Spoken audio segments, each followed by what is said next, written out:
What's going on? Statistically opinionated. We're here to talk to you again this week. It's draft week. We got some football talk. I'm Ryan. That's Jake. Yeah, here I am. Yeah, pointed over there. We're here to talk sports, stats, opinions, and whatever else makes it on here, I guess. What's going on, man? As we said the last couple of weeks, been a pretty wild week, especially to be a football off season, if you will. Yeah. A lot of basketball going on. We'll talk a little bit of baseball today. Super excited for the show. Hopefully we get some people to join us here and we'll yap, and if not, we'll yap back and We'll forth just from one yap another. anyways. We'll just Doesn't yap matter. anyway. Doesn't change. Yeah, there we go. We'll kick it off, man. Major League Baseball. I don't have much, but pretty big news. Miggy joins the 3,500 club. And that's what he's the seventh person to do it, and he's got the best batting average to do it. So I don't know. I mean, joins an elite field coming across. Let's see, Henry Aaron, Willie Mays, Eddie Murray. Which there's two players in here that was kind of caught me off guard. Rafael Palmeiro, didn't know he was one of those, and Yep. Eddie Murray, and then Albert Pujols and Alex Rodriguez. To say that you're in an elite group is an understatement. There, it's a pretty awesome feat, and we may not be the biggest baseball fans, but we love talking stats, and the numbers don't lie. Kind of motto is kind of what we run by here. So it's pretty awesome. That's some stuff I can get excited about in baseball. Pretty wild to see what he does over the next year or two, however long he plays, to see how far he takes these numbers. So if he stays over a 300 batting average, that'd be pretty awesome.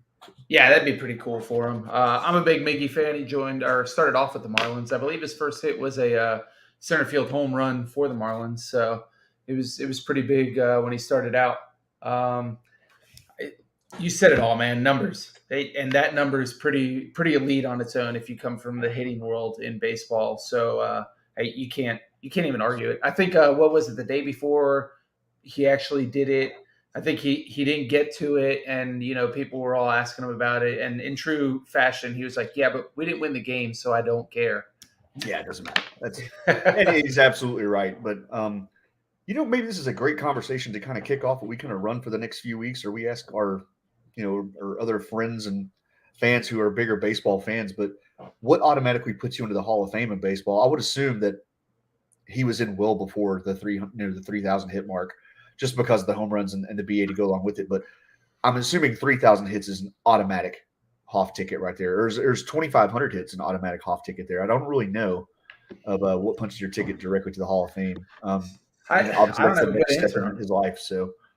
Yeah, I don't have a big answer for it. Just thinking about it, and I was looking at a list of people. Who's next for the 3,500 club, and you got names like who we got: Jose Altuve, Freddie Freeman, Mike Trout, and some of those guys would have to play well into their 40s to be able to manage close. that feat. Yeah, so to me, it's a big number. Even Bryce Harper's on here. He doesn't get pitched to as much to hit the ball. I think he leads the league in walks, which is just reminds me of like Barry Bonds days where, nobody wants to throw it to you because you're going to belt the ball out of there and be an advantage for your team.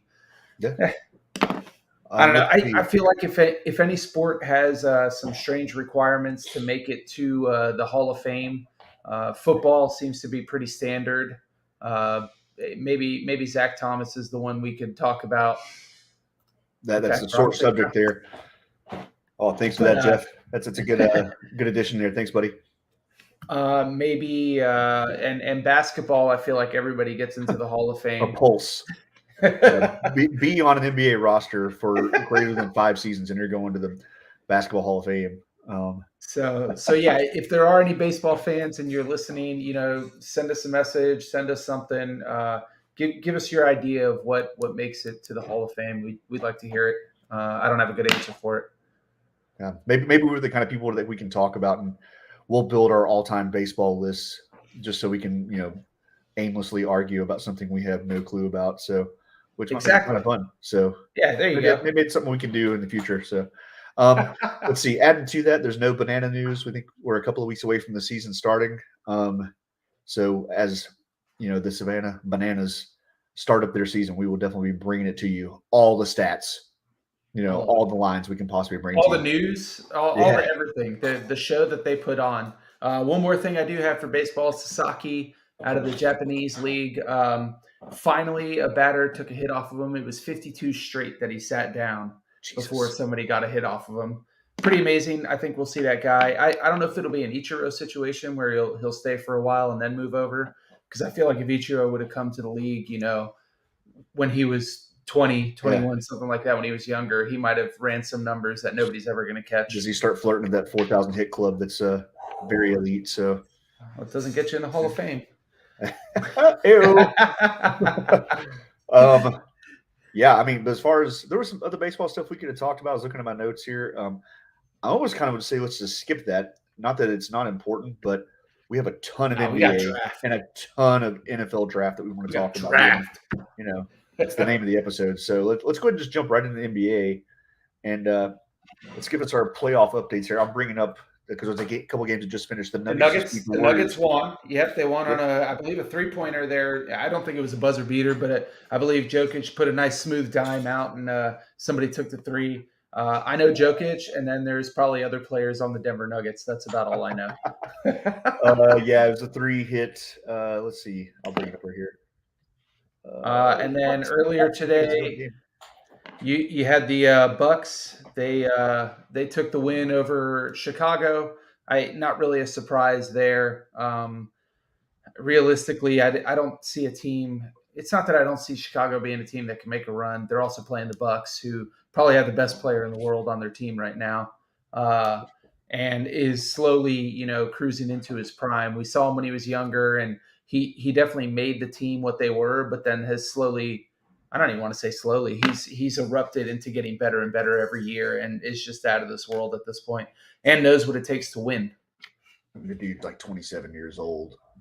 He's already been in the league 8 years, and I mean, you and I are huge Shaq fans. We love big man basketball, and this guy is pumping up 30 and 12 a game like it's just nothing. And so I would agree, probably the best player in basketball right now. I mean, it's hard to argue. I think there's about 3 or 4 guys you can probably throw in that discussion. But yeah, it looks like Milwaukee's about to make easy money of the Bulls moving forward, as they should. I mean, they should be moving, swiftly through the East. But there is a team right now in the East that's kind of heating up and just laying a beat down on the Nets right now. That's getting a bit of a fluff game as they prepare for round 2. We'll say it. Boston right now is defensively showing why they are the team they are. They're making KD's life hell out on the court right now. I don't believe his numbers are great. I could bring you up a box score. It doesn't matter. I can just tell you that he hasn't been playing good. Boston's up 3-0. And I think maybe the rest of the basketball world was lost, but I believe me and you could have called it, and we said it over and over again. Unless somebody wants to play defense on the Nets, they're not going to win a game, because defense wins you the championship. Offense is good, but it's not going to carry you the whole time. We briefly talked about this last week. We have talked about this for years, for as long as we've known each other, and kind of went down the old sports rabbit hole. But, the NBA is infamous for, hey, we let guys kind of do whatever they want for the first 85 games of the season.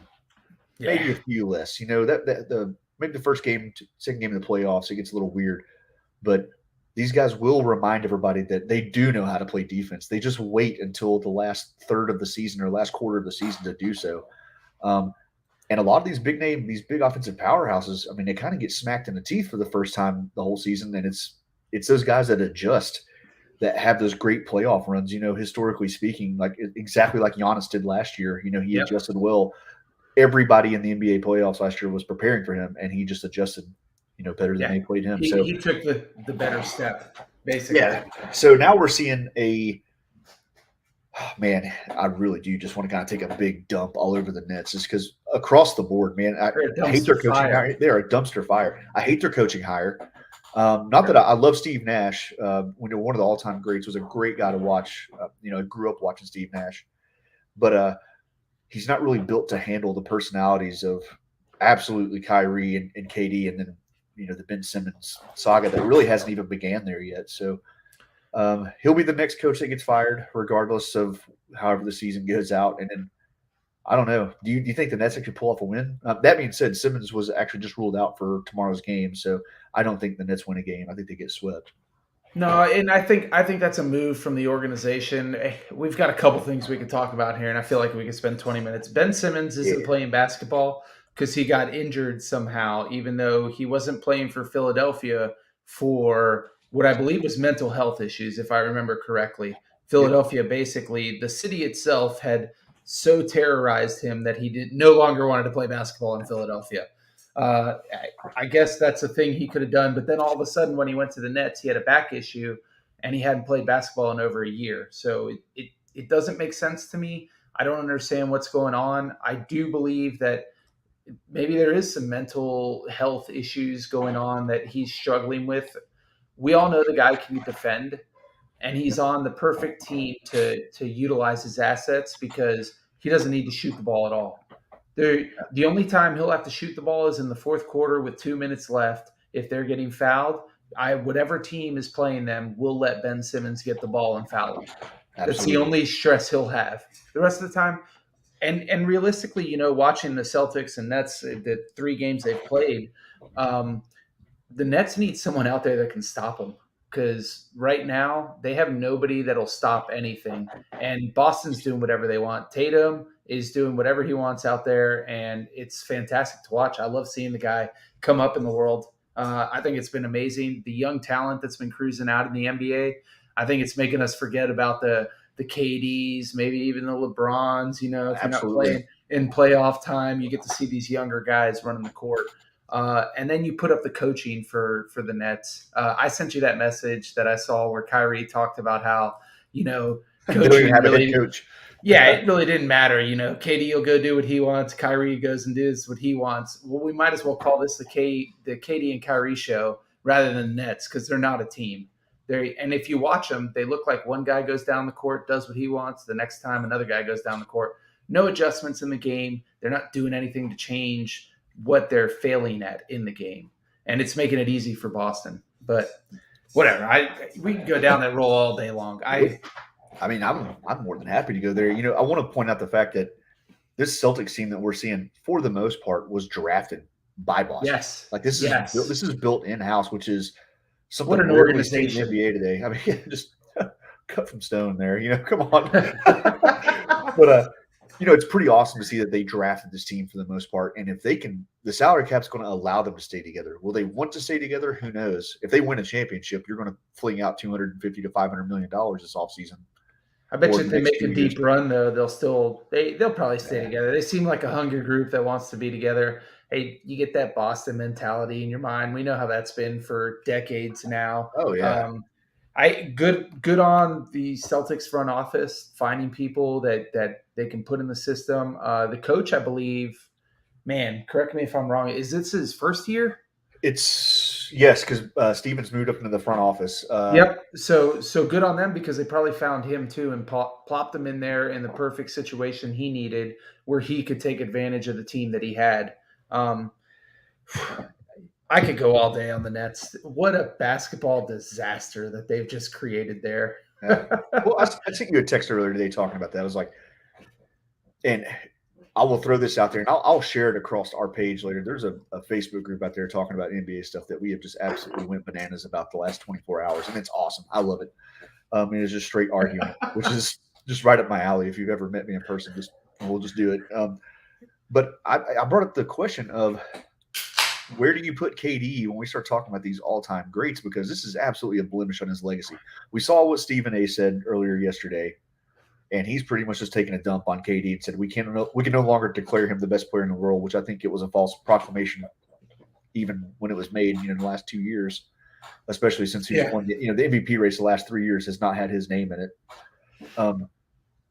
But I could sit here and make you a list of the top 5 small forwards ever played this game. I could put him in it and be happy, and I could not put him in it, and I wouldn't break a sweat for the fact that there's 3 dudes I can put over him all day long, and I don't even lose sleep. And I think if I really started digging into players, I think I could even put several players. You got Bird and LeBron. I think are just far beyond him when it comes to that all-time list of the position, if you will. Yeah. So we talked. I think I texted you about this. Yeah, you talked about Kawhi, and I said because of the offensive prowess that KD he's a great brings to the game. I think puts him up there. But the longer I've thought about it, Kawhi went to Toronto and made a championship. KD, go somewhere and make a championship, buddy. How about that? I mean, for the most part, like 20 years ago, you say that's not a thing that is even considered, right? Go somewhere and win a championship. No, it's bring a championship to your hometown is kind of what was said 20 years ago. Now that's pretty much the flavor of the week is you go somewhere and you build a championship, not you go join a 73 win team the next year and win a championship. It's a Yeah, little different. nah. Um, I agree with you. And the longer I've thought about it, I'm like, man, KD kind of moves down offensively. I don't think anybody could doubt what he's done in basketball, and the way he's played the game is just.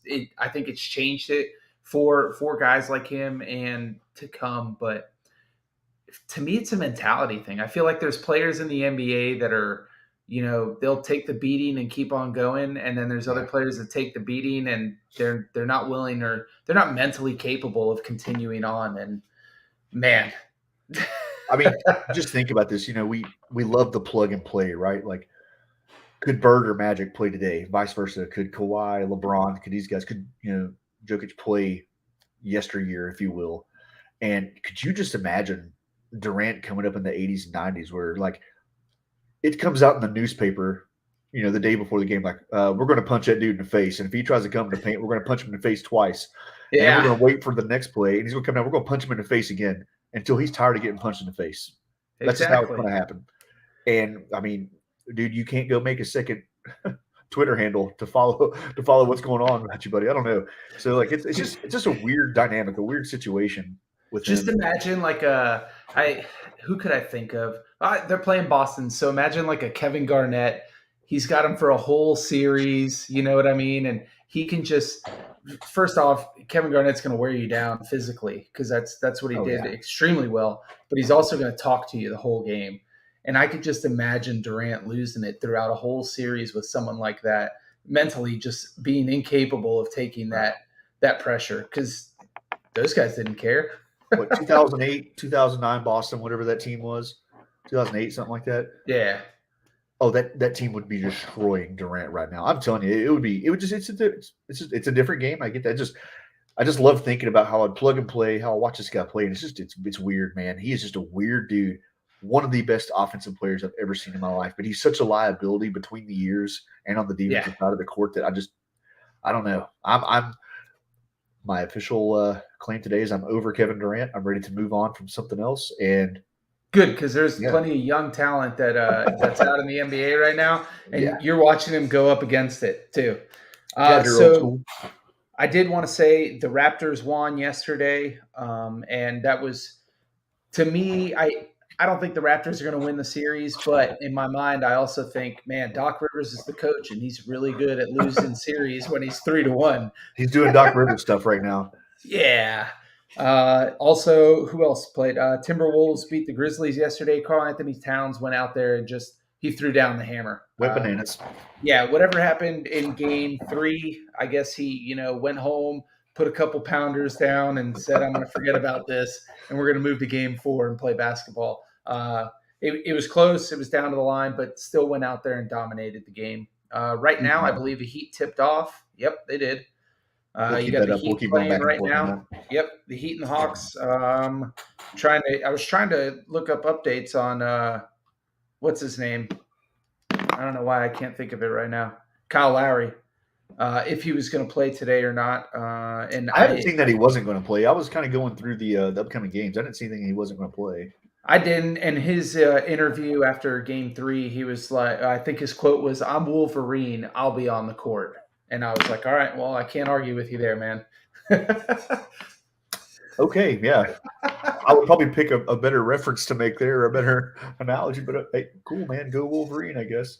And Let's then see. you got the Utah also beat Dallas yesterday too.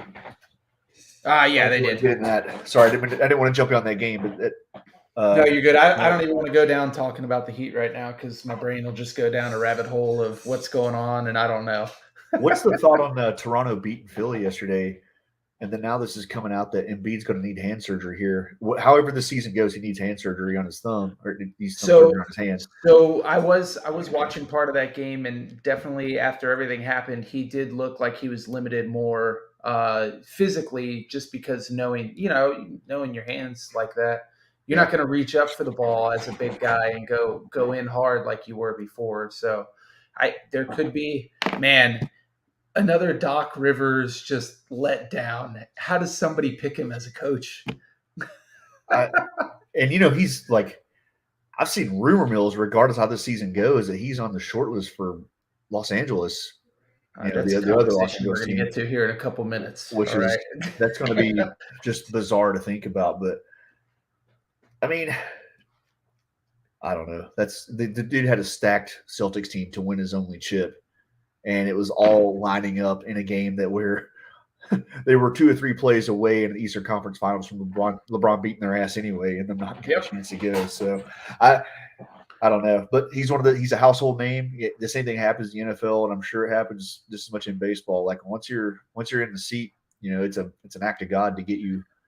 You think out of that the league changes for the though? most part. We've seen it change here recently in NFL and NBA, where not the household name getting the job. Maybe a guy. To me, I always think of Spoelstra in Miami. He started as the video editing guy for the Heat and just came up the lines, and Pat Riley just gave him everything. He was like, "Here you go, man. Take the team and go." I mean, you look at the majority of the NBA coaches, like there are a few out there that have coached or do coach that had great NBA careers, but most of these guys are those film guys or the behind the scenes guys or who had a very mediocre career, if you will. So I think when you find somebody who can at least show they can win more than 30 games a season, you kind of hang on to them for a while just because generally the NBA seasons are so back and forth. It's kind of crazy. I don't know. But I feel like Doc Rivers has been coaching for 65 years because I just feel like I don't remember the last time that he wasn't coaching. That's fair enough, Jeff. He does. He has a championship from 2008, so automatically know the guy can win one. But he's been the one coach that has consistently faltered, maybe is the word to use. I don't know. We'll call him let down Rivers. Yeah, win a ring and we'll keep you coming around. I can tell you right now, he goes to LA next year and we're going to get the same result. I mean, they got to get to the playoffs first, but well, we can get right into that. The Heat are playing. We've talked about the playoffs. Marcus Smart won Defensive Player of the Year. That was a big one. Barnes, right, out of Toronto, the rookie. He won Rookie of the Year. I don't believe I saw any other awards get shot out. Maybe I did. Didn't notice it. We won't see anything else probably till the end of the first round. I think because usually they wait. Believe it or not, I think that does have something to say on. I don't know if the voting for MVP has already been cast or not, but I believe it has been cast. They just wait for a dramatic pause in effect. So LA, let's talk about it because LeBron came out this week and said, he won't be sitting or not doing anything in the playoffs next year. They'll be in it. It's basically he won't miss the playoffs again. Yeah, he says it felt crappy, and it probably does. I'm not gonna lie. I don't play professional sports, but it probably can't feel good to not make it to the one thing that makes you a champion. Yeah. But coaching's probably the big thing that's going to come up out of all of it. They need roster help. They need assistants everywhere. Street clothes can't play every game, and it's not going to help them. Westbrook doesn't really. Could he be good? Yeah, maybe. I don't know. But the issue I see here is if I'm a coach, I want to make my name. I'm not going to the Lakers, man. I don't want to be a part of that debacle. And it's not just LeBron James, who he's got to be making some calls. He is. He's one of the greatest basketball players that's ever lived. You're not going to say, no, we're not doing that. Sit on the bench, get out there, so-and-so. But you've also got you got Magic out there. Magic's making, calls on stuff. You got the Rambis family that also has their hand in the jar. You've got Jeannie Buss out there. It doesn't feel like an organization that's being run from the top down. It's just kind of a bunch of hands in the pot making different decisions. Being a coach there doesn't seem like an enjoyable thing to partake in.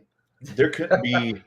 I mean, it is the pinnacle of coaching, right? Or just in playing sports in general. It's up there with your being a Laker, being a Yankee. Being a Yankee, being a Laker.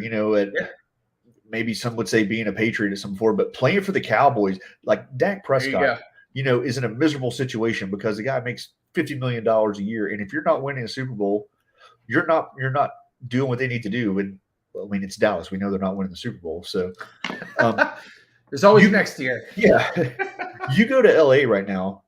There is only one result, and it's not make the championship; it's win. It's finished the season with as a number one seed. There is no like, hey, we're going to sneak into the playing game. Like the pressure's unreal. It's crazy, man. Like I don't even know who they bring in that would I even don't have a who good would answer, want to man. go there because you are going to deal with LeBron. You are going to deal with street clothes. You are going to deal with probably Russell Westbrook at least for the first 30 games of the season. Um, and on top of that, you do have all the people behind the curtains that are in your ears, and then you're just living in Southern California in LA in general, which is just madness 24/7, right? So, Yeah, yeah. um, I don't know. Like, I'll say it now. There's no way I picked the Lakers to win a championship next year, but I don't know who you bring in, and it's you bring Pat Riley in that situation, and they still don't win. I think it's set up to fail at this point. Yeah, yeah, and it sucks because nobody wants to see that. Nobody wants to go down that road. And as much as I'm not the greatest LeBron fan, I'll admit statistically, as an NBA player, he's got the greatest stat lines that you've probably ever seen in the NBA. Doesn't mean I'll go in down any other road with him, but to me, I feel like he made the situation, and now he's stuck with that. Yeah. And no matter what happens, unless the right players come in, but it's not like they can even draft because they give up so much for what LeBron needs, what AD needs, what Westbrook needs. You can't bring in young talent that these other teams are finding randomly. I guess not randomly, they're doing their due diligence, but finding guys coming through the draft that they're not capable of making that same play. I think what I just run multiple scenarios through my mind. We know they need guard play, which I'm going to say it again. Also, I said it's like you might not have been the show, might have been in the text with you, but Mac McClung is in the G League for the Lakers situation. He's a great guard. He's a playmaker. He scored the last 2 points for the Lakers this season on a sweet little reverse dunk. He did. I watched it. Hometown hero. I want Mac McClung. I want to see him in a Lakers uniform starting. He is Caruso's replacement, if you will, but he's a legit player. I mean, I want to see that dude play. But I think if you see the Lakers succeed next season, 2 of the 3 are going to be gone. Sorry. Only 2 of that 3 will be there. The big 3 they have there. They're going to have to move away from Anthony Davis or Russell Westbrook. How they do it, I don't know. Somebody will eat a contract just to dump some guys later on, but I don't know. Man, if I was a coach, though, I would not want to coach that team. I wouldn't want anything to do with that team. And the only reason I can bring that up, who was Villanova's coach that just retired? Jay Wright. Jay Wright just retired this week. What was it, 21 seasons at Villanova? And he's been a big name on the list. We've also heard who Juwan Howard out of Michigan. There is no way Juwan. I think I texted that. There is no way Juwan Howard coaches the Lakers. Who's going to listen to that crazy dude? I also just can't. Like, if I was a coach, I can't sit there and want to go to that situation. It's not set up. It's like going to the Jets, basically, or going to maybe even the Jaguars are looking a little more uppity up. Going to the Lions. There you go. The coach they need to succeed is not available. I don't have a name for you, but the coach that is good enough that they need is already employed somewhere else. That's just how that is because, yeah, maybe Coach K. Bring him in. Why not? He's 106 years Coach old. K's done, man. He's got puppies. He's through. All right, NBA talk's done. We'll keep you going with it next week. Jared will. I will not be on the next 2 weeks. Jared's got the helm, basically, which sucks because we don't get to talk draft stuff after the draft, but we get to talk about all of it before. It just sucks in general because I'm going to be in charge. So we're going to see what happens. I love it. Set this shit on fire. So we got a ton of NFL draft to talk about. 4 days away, Ryan. It's going to be awesome. Yeah. Thursday night. I'm ready for it. And that's, we called it with the first pick. That's why we named the show what it is. It's draft season. I don't even know where the draft is out of this year, to be 100% it's in Vegas, honest. baby. I believe if you take our pictures down, you can see it behind it. It's right okay. Well, don't take our pictures down. That's super important. That's what people pay to. That's what people pay to see here. Yeah, exactly. And honestly, this year's draft it doesn't have the quarterback name that everybody's looking for every year in the draft. That one generational player that'll change your team from being the Cincinnati Bengals to going to the Super Bowl. But there's a lot of players in the draft that are definitely both sides of the ball that are extremely important. on team. They can go to teams because of what's in this draft. That can go to teams that will get exponentially better if they pick these guys up, which I think is absolutely insane. We're going to go down the whole draft realm. I figured it'd be a good way. We can, if you want to talk like each team, we can go first 10 spots. If you want, we can just discuss what they want or what we think they should take. I mean, I think the first 3 or 4 picks are pretty much established at this point. Maybe not. So? I mean, it's the great thing about the draft. There's a lot of teams that can move back and forth right now, but I don't know. I figured that might be a good way to talk about. I think the first 2 are huge because I think you can see some people making some stupid ass decisions, if you will. Well, there's 2 teams. So I did want to bring something up because I had looked at a bunch of stuff draft wise over the last, would it be 10 years since 2012? Yep. So since 2012, and it was the other network that did this whole shebang of putting together a package ranking all the draft picks they've made since then and giving values towards each team on how those draft picks worked out. Based off of that, going through the top 5 teams since 2012 that have the best average of drafting players that have succeeded in the NFL, strangely enough, the Packers first. How do they rank that? Is like I guess like the player performance, or is it how team success? So what they do is based off of everything. They have a ranking called the career approximate value over expected value. Okay. So they're picking guys that basically look like they may be good, but then come out and they're superstars, like that type of mentality. So cool. For that, they have the Packers, the Patriots, the Ravens, the Washington football team, because I refuse to call them whatever they're called now, and somehow the Falcons. Okay, yeah. Who have the worst team in the NFL right now? It's awesome. I know, but then bottom 5 teams they have. So very last, the Jets, Miami, Rams, Browns, Giants, and Saints. And how the Giants or how the Browns got on there, I thought was really funny because they've definitely done some work in the draft. But I started looking through it. They've also picked up a lot of dudes through free agency that's helped them out a lot as well. Oh, yeah. I don't think baseline Mayfield's helping their Cavo statistic, as they're calling it. Jesus. When you're getting picked number 1, you're not expected to be the baseline median of quarterbacks across the NFL. Yeah, of course. They're very interesting. I definitely would have said the Giants and Jets. Kind of crazy. I think I saw a stat today that the Jets have never beaten the Steelers. Is that what it was? It's like the only matchup in the NFL is a team who has never beaten another team in the history. I want to say it was Jets and Steelers. I could be wrong on that, but it's actually really funny. Okay. More to follow. I'll have like a rabbit hole for that one. So if we're talking about the draft, first pick in the draft, it's Jacksonville. The Urban Meyer experiment was exactly what it sounds like. And I picked him to win Coach of the Year.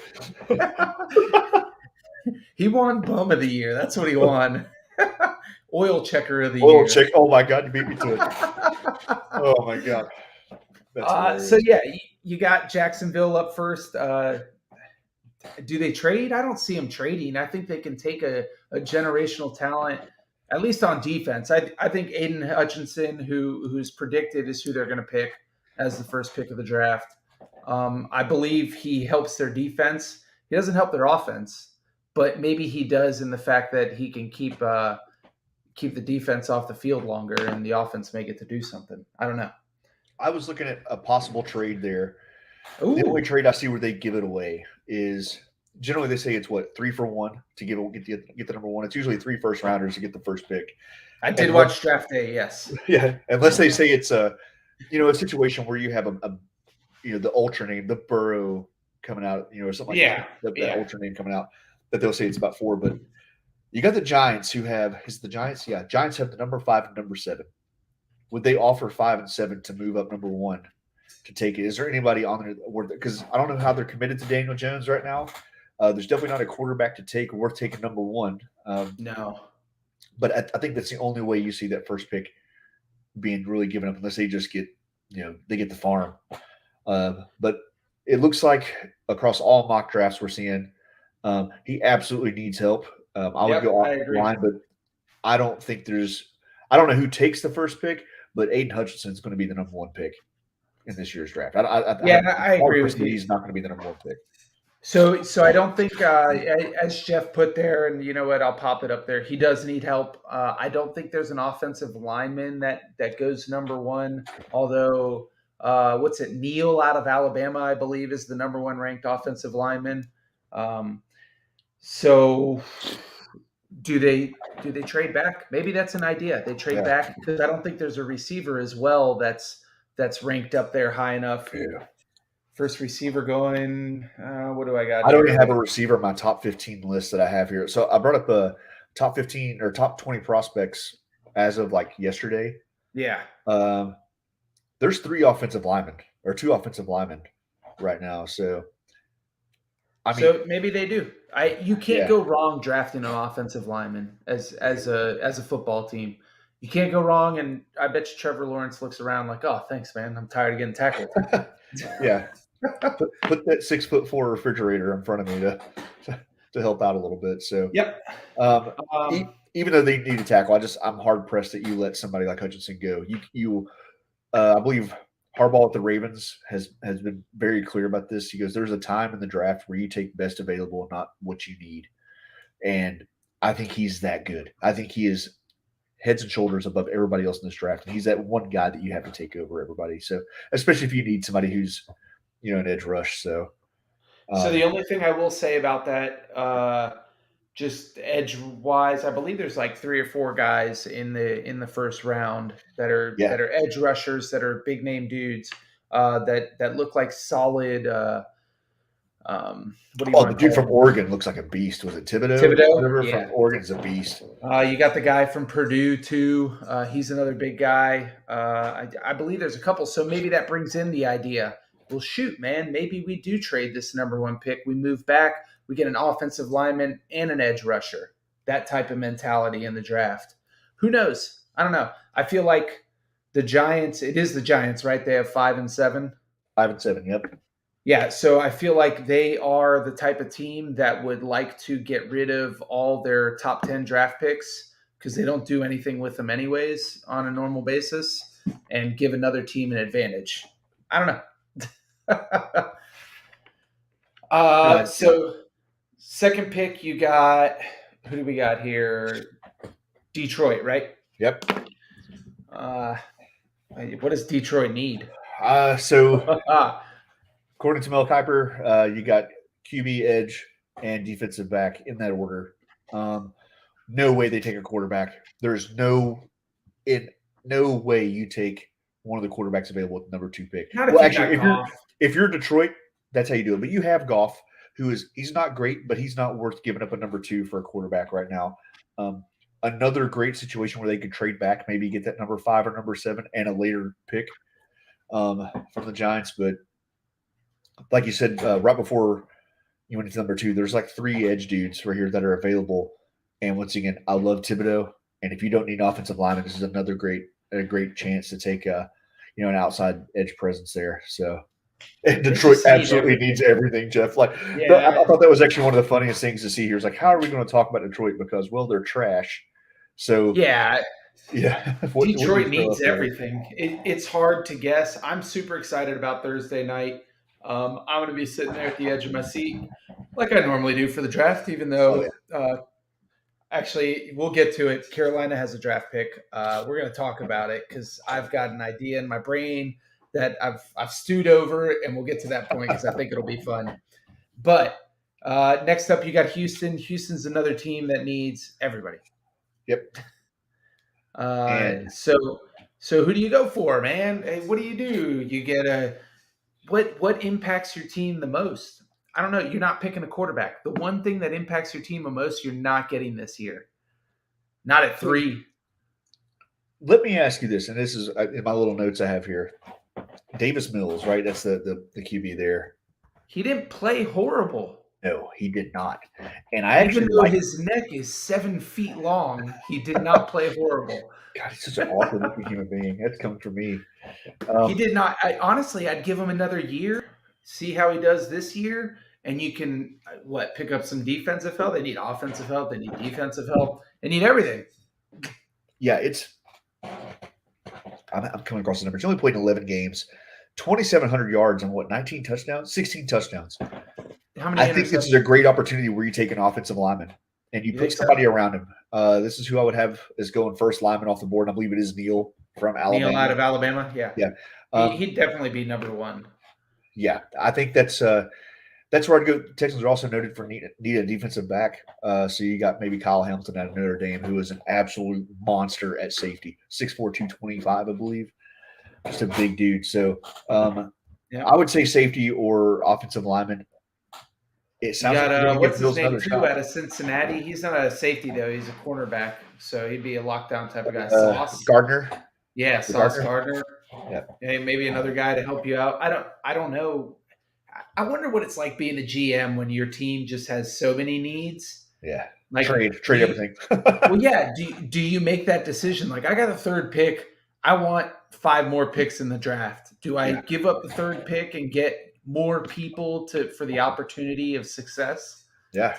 If you know that you're not competing next year and it's not just some fluke pick that you have, but You're not. yeah, this is one of the chances I really think they're going to protect their quarterback. And, there's only one way to figure out if he's legit, and it's protect him. So, Give him help. Yeah. Yeah. And the big thing for these young quarterbacks is you can have the best wide receivers in the league, but if you don't have somebody to reduce that pressure, they're going to eat shit the whole time anyway. So, all right, 4th pick is the Jets, right? They'll screw it up. It doesn't matter. Kicker, right? Okay, Yeah. So kicker for the Jets. I mean, I feel like at some point someone's got to pick Thibodeau. I think he is going to be one of those talents. People talk about him being, maybe not mentally into the game, but they said the same thing about is it Miles Garrett, right, out of Cleveland? They he's all right. I think he's doing okay. At some point, I feel like you said, though, you got to take the best talent on the board if you need 10 different talents. And this guy seems like a dude and has been talked about at least, the last 2 years in college football I've been watching about someone that's going to be, first pick in the draft, other than, Hutchinson having such a great year and making his way up there. Yeah.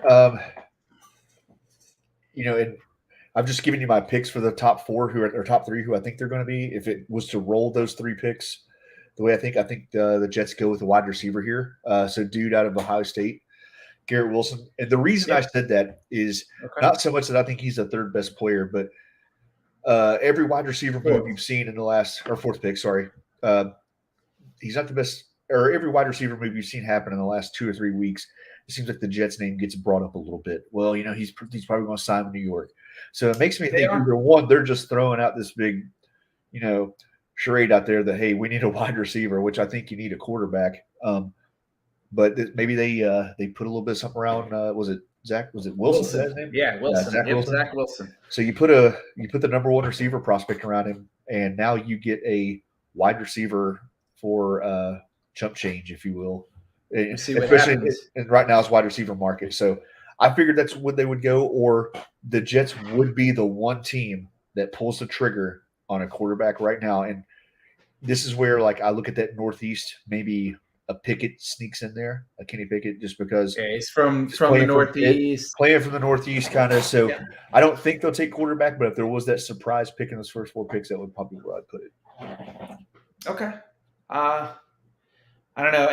These first 4 picks, I think maybe Jacksonville's the luckiest because I feel they've got running backs, they've got quarterback. I think they do have a quarterback for the future, at least for now. At least another 2 years of seeing what he does.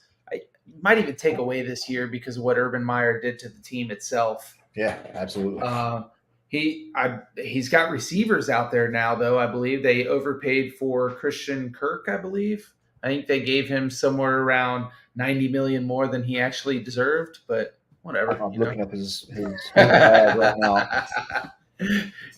But Detroit, Houston, and the Jets, they all need a lot of things. Wow. And let's be honest, you take what's best on the board and hope that you get some 2nd round picks that help you out and some 3rd round picks, and next year you do the same thing.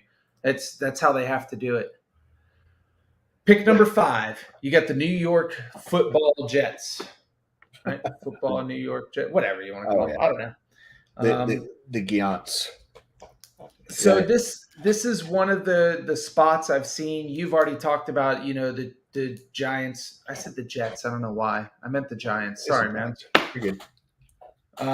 This is one of the spots. They have the 5 and the 7, so they do have an advantage of being able to maybe move a pick and get more because they need a lot as well. What about Seattle trading up to get this number 5 pick? Desperate for a quarterback, even though they don't need to draft one this high up. But knowing that Carolina's there and it's also a team that needs a quarterback. So there's 4 teams making the next 5 picks: 5, 6, 7, 8, 9. It's Giants, Panthers, Giants, Falcons, Seahawks. Yep. All of them need quarterbacks. Actually, if you move the Jets up there, you could say all of them need quarterbacks, right? I think the Jets are willing to sit another year and check out what's going on. I agree. Especially since they know they're going to be trash, and old dude from Alabama is going to be right there waiting for them with that top 3 pick. I would say this is a ample opportunity for Seahawks to now. Is this where you package a Metcalf and a pick to go after a quarterback? Is a quarterback worth giving up? Because that's exactly what somebody's going to ask for. Like, yeah, if I were the Giants, it's exactly what I'd ask for. Like, yes, we will give you that number 5 for your number 9 and DK Metcalf, and we'll call it a day right now. That's exactly because they still have the 7. They're going to get a high value pick, and then they're going to get another pick afterwards. Yeah. So I think that would be really interesting. I think that would be one of those times. I think that's the first real tradable pick out of that, just because the first 4 teams are really bad. Not that the Giants are good, but they have some, some reserves, if you will. So that would be very interesting to see. If the Seahawks move up, it's definitely a quarterback. I think the number 5 or number 6 pick and the number 6 pick is definitely a quarterback, though. I think there's no way one of these guys fall off here. It's all right. I don't disagree with you. I think there is a trade at 5 and 7. If the Giants make the pick, who do they take? That would be what I would guess here, because the trade's going to get wild. Like the trade, I think offensive line. I think they take offensive line, help them out. Yeah, I can see that. And it helps out Saquon too. And Saquon, everything I've been looking at, he wants to, tell people he's not a fluke. He's an actual football player. Yeah. So maybe that's it. Into a trade. Oh, I just changed all the lighting in here. Sorry. So, I think at this point, Neal and or Ekwonu, is it Ekwonu if you have from NC State? Yeah, off the board at that point. So I would say it would be a great opportunity for the Giants to go, if they keep both picks, to go line and quarterback. That's a great opportunity to do that. So, yeah, let's move into your Panthers number 6. 6 right here. All right, I got something crazy for you. Just prepare for it because we're gonna throw in some Deebo Samuel name in there as well. All right. So what about? So I think the Panthers have the 6th pick, and then they don't pick again until like the 4th round, I believe is what it is, numbers wise. So they're not looking good in the draft. You're not going to get better as an organization by giving away your 2nd, 3rd round picks and never having them. Like I get it, you need people, but at the end of the day, you also need to draft guys because the league's about young people, and it continues to keep going that way. But what if? We know Deebo doesn't want to be in San Francisco anymore. He's clearly stated it. He doesn't want to be there anymore. And 9 times out of 10, no matter how much you throw money at someone, they've made up their mind and they don't want to be there, and they know somebody else will pay them. They no longer follow you on Instagram, which makes it official. Yeah, that's the adult way of doing things nowadays, so that's what you do. What if you got the number 6 pick, you shoot over there to San Francisco? But hold on here. I haven't thought it all the way through, but I believe it can be done.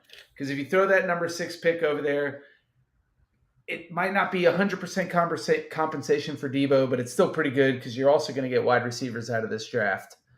Maybe you throw in some players in there. Maybe you throw in that 4th round pick and maybe pick up like a 3rd somewhere. I don't know. But you also bring in Jimmy Garoppolo with Deebo. Maybe that's why you haven't seen Baker already. I think it's clear that Baker is going to be the big trade piece for the draft, at least for day 1 that we see. That's interesting.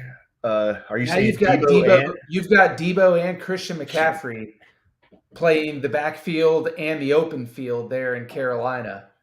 So I don't know if you saw this about Debo. Have you seen the rumors of why he doesn't want to be in San He Francisco? doesn't want to play running back. He He doesn't wants to want to be a be a wide running back. receiver. He doesn't So want to be hit. And I don't disagree with him. But what if you have McCaffrey and Debo out there in the open field just doing whatever they want?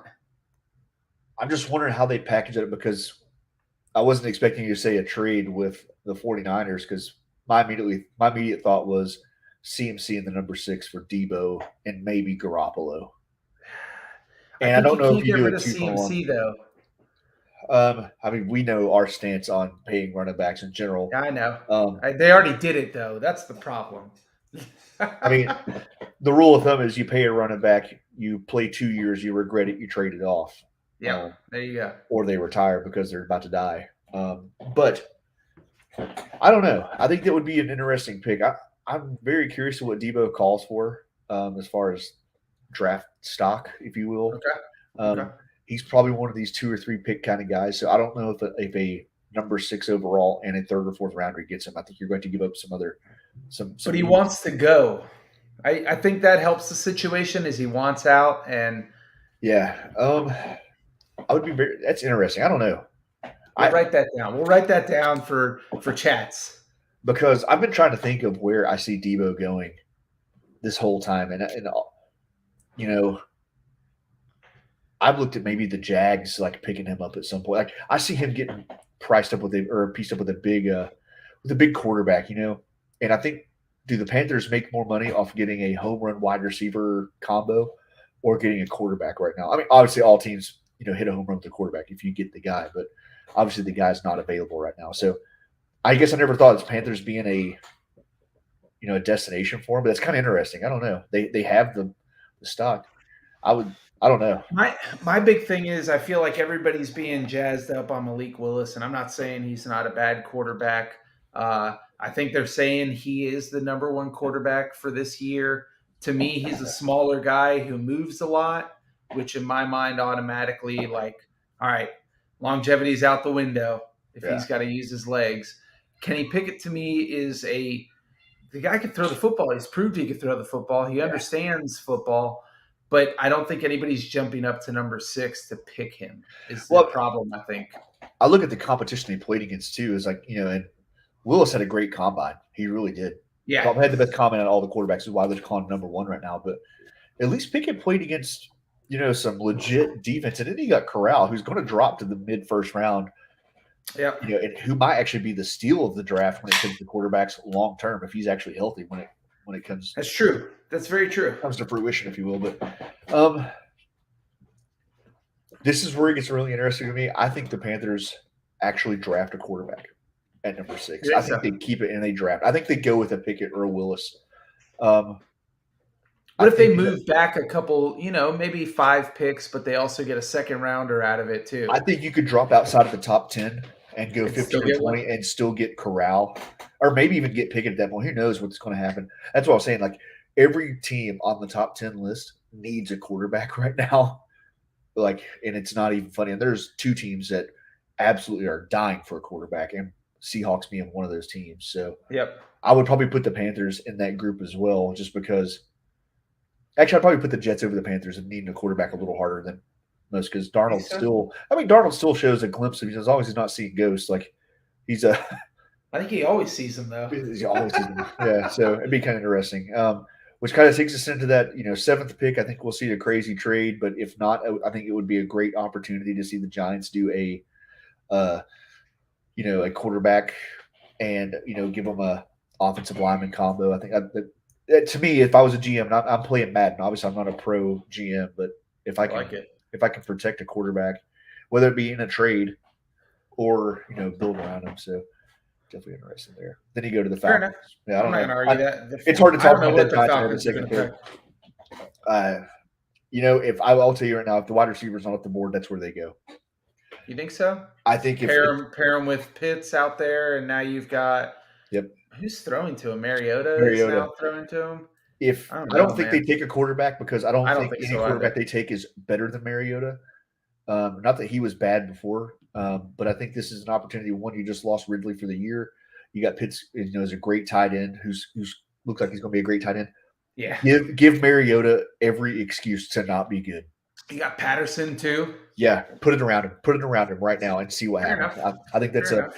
if what's his name from Ohio State still on the board? Because I don't know who's the next wide receiver after him. But if Wilson's still on the board right there, I think he's going to be a top 10 pick. It would be the Falcons right there if he has Trying to see what we got for wide receivers because you got Olave, and I think he's the clear cut number one. Am I saying that right? Is it? No, Garrett Wilson. Sorry, Garrett Wilson. It would be the clear cut number one. Who else do we got on here? Drake London out of USC, another big name. Then it drops down pretty hard after that. It's like Jamison Williams out of Alabama, Chris Olave. Yeah, I mean, you got quite a few guys, but it's definitely a big drop in between. Yeah. Okay. Yeah. A lot of edge rushers, a lot of defensive backs this year. So I'm interested in your guy out of Penn State. I watched him play a bit. I like the way he plays football. Dotson. Yeah. I like to see him being a first rounder. I think he's going to sneak into the first round, but what if I told you a team he can sneak onto that may make him amazing? Green Bay. Oh, absolutely. Does Green Bay what's their first round pick? I think they're in the 20s, right? 28th. I think he could slip back to 28. He's what, fifth, sixth receiver? I think he's seventh in the draft is what he's marked at. Yeah, I've been looking late first round. Actually, right here with here's a one on Twitter. I don't know who this is. Their mock draft has him going 29th to Kansas City. I would have a hard time believing that he falls past a Green Bay and Kansas City who goes Green Bay, KC for 3 picks in a row. So yeah. Dude, Dotson was awesome. You and I have texted back and forth all season watching him play. The guy's an animal. Yeah. Just he's not big. He's like 6'1", 190 pounds, but he just his hands, he's 5'11" is what he's marked at. 5'11", 178. So he's tiny human being. So never mind. I don't like him anymore. The industry standards, you got to be 6'2" for me to believe you're going to be successful in the NFL. Exactly. Anything smaller. That's why I wasn't successful. That's what it is. So they'll come up with number 9 as the Seahawks, which them trading up is absolutely feasible, but I don't see them walk away from this draft without taking a quarterback in the first 10 picks. If they're not going to sign Baker Mayfield. I just don't see why they would trade up to get someone they could get 4 picks later is what I don't understand. Like I've seen like the back and forth about it. I just don't see it. I don't know. The Seahawks need Seahawk needs. Hey. Yeah. I will tell you, all Seahawks fans, that you need to prepare that next season you see a team without DK Metcalf, and that's the only thing you have to look forward to on the offensive side of the football.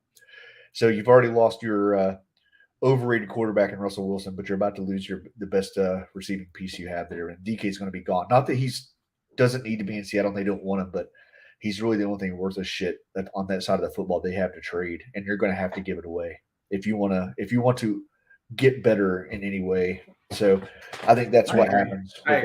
That's and it's unfortunate because I mean the dude's awesome. Like you had a steal in the draft. The dude's great. So does DK? Let's say New York wants DK. Does he merit a first round pick? Not the number 4 pick. Maybe that 10th pick. After they get their own pick back? No, not the Jets, the Giants. Oh, the Giants? What about the 7th pick? You know, if you believe Daniel Jones is legit, you get yourself a tackle and you trade the 7th pick. God bless, man. That would be a game changer. The right, Giants. Because then Seattle gets the pick too. I will tell you, I'll go crazy here and I'll call the Giants to win the NFC East. If they get DK Metcalf, I will call it right now because they have absolutely won the draft trade game right there. Yeah. If you can get him with the number 7 pick, absolutely. I think he's worth it. I think he's that good. I just don't know if you're going to get out of him what he deserves to give you just because of what you have around him. But yeah, I think. Yeah, I agree with you. I think that would be kind of crazy. So fair enough. And to round it up would be the Jets again with the 10th pick. They got that in a trade from the Seahawks. There's another crapshoot. Do you take a quarterback again? I don't know. Nah. Maybe they take a wide receiver. I'd say, Yeah, because I had him taking a wide receiver with the number 4 pick. If you don't have it there, you take one next. And Jeff Maybe made a they comment take maybe earlier. they take like an edge rusher earlier Yeah, and then a wide receiver later. I don't know. yeah. And I I think Jeff saw was that. talking about that earlier. With a ton of wide receivers going to be picked, and there's a ton of defensive linemen who are outside linebackers who are ready to play in the NFL. So I think it's a fair assessment that edge or receiver with those 2 picks. So Jeff, if you're still watching, is there a line in Vegas where the Jets screw up, and can we bet on that? Because that would be fantastic. yeah, I put it's got to be a minus 4,000 about the it's Jets great screwing up odds. a I'm telling you, bracket. you're not you bet $1 million to make 100. So, but yeah. So that's as far as I went with my 10 picks. I think it's really great. Thursday's going to be awesome, man. We'll be tweeting, we'll be texting, we'll have a ton of fun. Yeah, man. We might even hop on and chat away while the draft is going on. Who knows? I don't know. I wouldn't even mind to do that if you guys want to join us here. We'll Yeah. if we can. It has to be great odds, yeah, Jeff. If we can get a group going on Thursday, I would gladly put this on and just kind of sit here and talk about the draft. Yeah. As it's going, I have no problem with that. So. Yeah. So if you're watching or listening, Jeff. Thank you, Jeff. But yeah, if we got people that want to do it, maybe Thursday night we just throw it on and we start the draft and just chat away the whole time and throw back some Krispies and watch some walking football. I have no problem with everything you said there. Sounds great. So I think I'm on board. Okay. Do I got to do it? You have to, buddy. But yeah, that would conclude my top 10 for the draft. Do we want to dip into wide receivers? Do we want to save it? We keep pushing it off, but we already hit the hour. What are we at? We're at an hour mark. No, let's do it. We can throw it up here for 10, 15 minutes, talk about it. I think first off, I think it's absolutely insane that this list is the way it is, and the number one guy isn't the one guy that held every statistical wide receiver, statistic this year. But whatever, we'll go on. I think Davante Adams is a great wide receiver? Yes, I do. Do I think Aaron Rodgers made him a great wide receiver? Yes, I do. Absolutely. Do I think Tyreek Hill is a great wide receiver? Yes, I do. Do I think Patrick Mahomes made Tyreek Hill a great wide receiver? Actually, do I think Travis Kelce made Tyreek Hill a great wide receiver? Yeah. Absolutely. I think it's safe to say that both those guys in this list right here took We're going to find out when it comes to quarterback. We are going to find out. And being a Dolphins fan, I mean, I can't wait. I want to see 2,000-yard receivers again, which I don't remember the last time I've seen us have 2 of them in the same season. So I can't remember that. Yeah, we were the team that had the first, so I just want to see if we want to have them again. So, yeah, every time we usually put this up here for anybody who is watching this now, whoever wants to download the show and watch it later, we're seeing a ton of these lists of the top 5, top 10 receivers. I even tweeted about this the other day. I saw a top 5 without Cooper Kupp on it. Yeah, and I think Ryan and I are both going to say right now, it's not only Kupp should be number 1, it should be the top wide receiver and everybody else. Yes. It's how this list should go. There's no doubt about it. And Jeff agrees. I saw it. There's just the way it works. If you win every category, statistically, you are number 1. There's no doubt in my mind. Will he do it next year? That's waited to be seen, I guess. Statistically, though, I think I saw the numbers between regular season and playoffs. He had the best wide receiver season that's ever been had. Conclusive season, yes. And his regular season was number 2. It was a top 5 season of all time. Yeah. Of all time. And some would argue that it might be the greatest overall season for the first 16 games. I mean, the dude was going absolutely apeshit. Now, I think of like 2 seasons. There was a Rice season, I believe in like 93 or 94, where he just went bonkers. It's that 2,000-yard season. And then there was the Randy Moss year.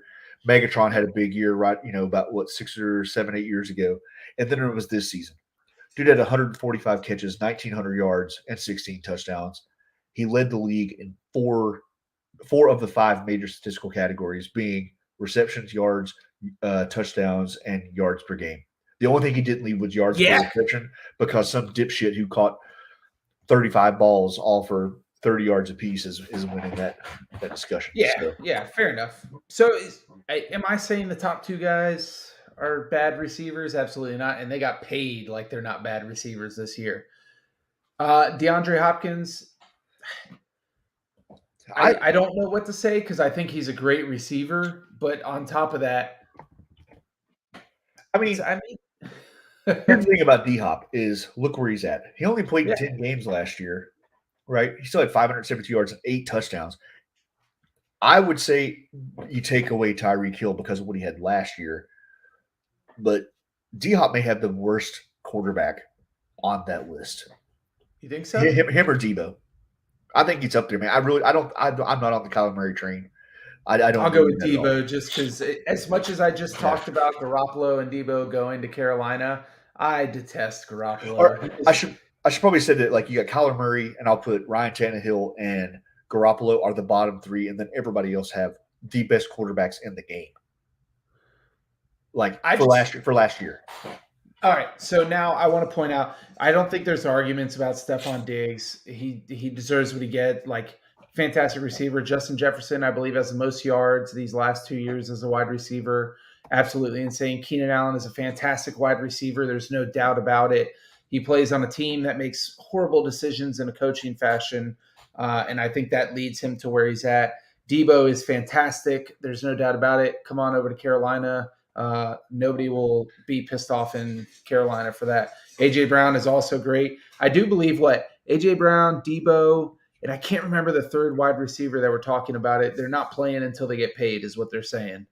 I don't remember the last one that was on that list. You know, we talked about that. I said I would look it up, and I didn't do it. No, we get so excited. But the bottom of this list, number 10, is why I brought it up. We say Cooper Kupp needs to be number 1. Mike Evans is the only wide receiver in the history of Earth that has had 9 consecutive 1,000-yard seasons. 9 straight. He's only played 9 seasons. He's had 1,000 yards every single season. Why Mike Evans is at the bottom of this list is probably because, he's got Godwin out there in Tampa Bay that's also taking some thunder. Mike Evans also had Jameis Winston throwing to him for 7 of those seasons? I mean, he gave Jameis only a meager 1,200 yards and 8 touchdowns on 67 receptions, which is absurd. Yeah, absurd. And we've all known Tom Brady. Tom Brady is an ample distributor of the football. He goes across. He doesn't care that his number 1 receiver is the number 1 receiver. What he cares about is getting the football out to somebody in a quick fashion. Yeah. Mike Evans on a team with, I don't know, maybe what about a Cincinnati, like a Joe Burrow type quarterback or a Josh Allen type quarterback, just bombing the football, I think is absolutely insane. And for this guy to be number 10 is out of my mind. I think there's only 2 receivers with more 1,000-yard seasons, and that's Randy Moss and Jerry Rice. Oh, that's right. I figure Fitzgerald had him too, but yeah, he's probably in that discussion. So yeah, no, I think if he gets 1,000 yards this year, he ties Randy Moss because I think Randy Moss had 10, Jesus. If I believe so. I didn't realize we were even talking of getting into those numbers yet. I love it. 9 straight years. That's insane to me. And on top of that, he's had 2 pretty mega years, 2 pretty baller years on top of those. There's a reason I drafted him in fantasy and he didn't do anything for me one year. Just get 1,000 yards and 10 touchdowns. And then you mess up and look at Randy Moss's stats and it makes you want to throw up. How absurd it is, too. So if you ever go into Pro Football Reference, if it's highlighted in black, it means they led the league, and he's got a lot of highlights. I'm just saying right now. Man, I remember those days. And you know what? Maybe we do that. And I actually have it written down, a top 10 wide receivers, NFL wide receiver. We're going to get to July and August. We're not going to have a ton to talk about. Absolutely going to do that. That's one of my favorite things to do. But man, if you told me top 10 wide receivers, and I know there's a ton of talented guys, and there were people before I ever watched football. I don't care about those guys as much, but they are fantastic.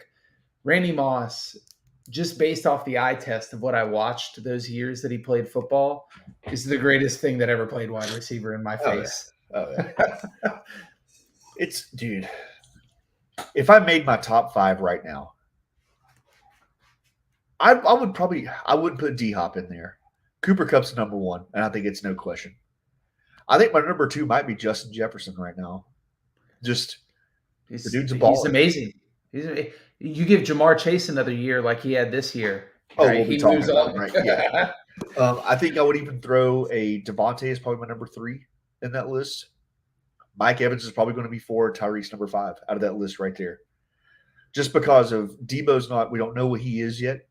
AJ Brown, we know who he has, which is kind of the sad to say. I'm pulling up his numbers too. I look at all these quarterbacks that are thrown to these guys, and there's one glaring like piece that comes out. The vanillest of vanilla throws to Justin Jefferson, and the guy is still he's like, balling. shoot. Justin Jefferson's Yeah. numbers are make you sick, dude. They're stupid. Yeah. They're stupid. Like I actually got it here. So Terry McLaurin is the other receiver that's holding out for the Washington Washington football team. And just so you know, he has 3 years, 3,000 yards, 16 touchdowns.